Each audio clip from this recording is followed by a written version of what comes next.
A escuridão antes de ser o fim da visão foi o prelúdio do mais profundo arrependimento. Ali nas frias e úmidas pedras da prisão de Gaza, um homem de nome Sansão jazia acorrentado, a pele marcada por anos de escravidão e os olhos outrora capazes de ver a beleza e a perversidade do mundo, agora eram apenas cavidades vazias. O som da mó de pedra que ele empurrava incessantemente era o lamento de um gigante decaído, um eco amargo de seu próprio destino. A prosperidade que Deus lhe dera, a cura milagrosa que sua força representava e o milagre de sua própria existência, tudo se esvaíra na escuridão de seu orgulho. Mas a história do homem não começa em sua queda, e sim em sua promessa. No coração das montanhas de Judá vivia Manoá e sua esposa, um casal abençoado pela fé, mas amaldiçoado pela esterilidade. A ausência de um filho era um vazio que pesava sobre a alma da mulher, um tipo de aflição que a impedia de experimentar a plenitude da vida. Então, um dia, o anjo do Senhor apareceu a ela e fez uma promessa que era, em si mesma, o primeiro grande milagre. Ela daria à luz um filho, que seria consagrado a Deus desde o ventre. A sua vida era uma cura para sua esterilidade. Esse filho, Sansão, seria um nazireu. Seu cabelo jamais seria cortado e sua vida seria um testemunho vivo do poder de Deus para libertar Israel das mãos dos filisteus. Era o início de uma prosperidade que não se media em bens materiais, mas na força e no propósito divino. E o poder de Deus se manifestou em Sansão de maneira espetacular. Um dia, indo em direção a Tiná para ver a mulher filisteia que desejava, ele foi atacado por um leão feroz e faminto. Em um instante, o Espírito do Senhor se apoderou dele. A força que irrompeu de seu corpo não era humana, era a força do Criador, que rasgou o leão em pedaços com as mãos nuas. Anos depois, ao voltar ao local, ele encontrou uma colmeia de abelhas com mel na carcaça do animal. Esse foi um lembrete sutil e doce de que a vida e a provisão de Deus podem surgir até mesmo da morte.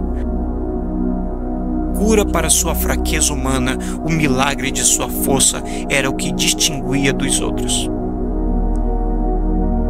Mas em meio a essa prosperidade divina, o orgulho de Sansão começou a crescer. Seu casamento com a mulher filisteia foi um reflexo de suas paixões e não de sua consagração. Na festa de casamento, ele, em sua arrogância, propôs um enigma aos convidados, e essa vaidade se tornou a semente de sua desgraça. Quando sua esposa coagida revelou o segredo do enigma aos filisteus, a ira de Sansão dominou. Não era a ira santa de um profeta, mas o furor de um homem ferido em seu ego. Ele matou 30 filisteus para saldar sua aposta. E essa prosperidade de força, que era para libertação, se tornou um instrumento de vingança pessoal. A vingança de Sansão escalou. Quando os filisteus deram sua esposa ao seu amigo, ele, em retaliação, capturou 300 raposas, amarrou-as em pares com tochas em seus rabos e as soltou nas plantações filisteias. Um fogo milagroso se espalhou, consumindo toda a colheita dos inimigos. Em resposta, os filisteus queimaram a mulher e o pai dela, e Sansão mais uma vez respondeu com fúria. A prosperidade do espírito, em vez de ser usada para a libertação, alimentava o ciclo de ódio. O ápice de sua força e de seu orgulho veio quando os filisteus buscaram sua captura. 3.000 homens de Judá temerosos o amarraram e o entregaram aos inimigos. Mas o Espírito do Senhor, que ainda não o havia abandonado, desceu sobre ele. As cordas em seus braços se derreteram como linho queimado. Com a mandíbula de um jumento que jazia no chão, ele matou 1.000 filisteus. Aquele foi um milagre que aterrorizou seus inimigos e trouxe uma breve, mas poderosa prosperidade de paz a Israel. Sansão governou por 20 anos, uma lenda viva do poder de Deus. Mas a verdadeira queda ainda estava por vir, e ela se vestia com a beleza e a sedução de uma mulher. Em seu coração, a paixão por Dalila foi maior que o pacto com Deus. Os líderes filisteus ofereceram a ela uma fortuna para descobrir o segredo da força de Sansão, e ela, com insistência e lágrimas, tentou enganá-lo. Sansão, em sua arrogância, acreditava que poderia brincar com o fogo de seu pacto, dando a ela mentiras superficiais. 3 vezes ela a enganou, mas a cada mentira a sua alma se fragilizava. Finalmente, o pacto foi quebrado. O segredo de sua força, que residia na consagração de seus cabelos, foi revelado. Enquanto ele dormia, Dalila o traiu, e o som da tesoura foi o som da morte de sua prosperidade espiritual. Ao acordar e com o cabelo raspado, ele se preparou para lutar como antes, mas percebeu, com pavor gelado, que o Senhor tinha se retirado dele. A cura de sua fraqueza se fora e o milagre se desvanecera. A captura foi brutal. Os filisteus o cegaram e o levaram para Gaza, a cidade de seus inimigos. O herói, o libertador de Israel, se tornou um escravo. Moendo grãos na prisão, a humilhação era completa. Ele era um homem que, mesmo na força, vivia nas trevas de sua própria cega teimosia. E agora, na fraqueza, a escuridão era sua única realidade. No entanto, em meio à completa desesperança, um novo tipo de cura começou. A humilhação trouxe o arrependimento. A escuridão física o obrigou a buscar a luz espiritual. Na prisão, seu cabelo começou a crescer novamente. Um sinal de que sua consagração, embora ferida, não estava completamente morta.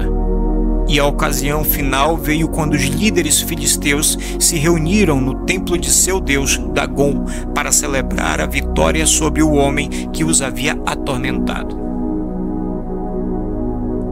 Sansão, cego e humilhado, foi trazido para o templo para servir de objeto de zombaria. Ali, em sua fraqueza total, ele fez o que nunca havia feito antes em sua glória. Ele orou, não por vingança, mas por um propósito maior.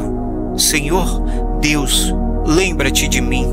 Rogo-te e fortalece-me. Te suplico apenas mais esta vez. Ó Deus, para que eu vingue dos filisteus por causa dos meus 2 olhos. Sua oração era um pedido de cura espiritual, de redenção, de um último milagre.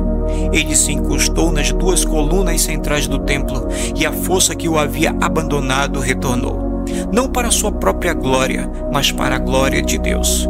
Ele empurrou e as colunas cederam. O templo desabou, matando mais pessoas em sua morte do que em toda a sua vida. O seu último milagre foi a sua própria redenção. Um ato final de prosperidade espiritual que custou a sua vida, mas que marcou a vitória de Deus sobre seus inimigos. A história de Sansão é a história de um homem que teve um milagre e a prosperidade de Deus em suas mãos, mas que quase os perdeu por causa do orgulho e da vaidade. É um lembrete de que a verdadeira cura não é apenas a força física, mas a humildade do coração que se arrepende, e que a maior prosperidade de todas é a restauração de nossa comunhão com o Senhor, mesmo em meio às profundas tristezas da vida.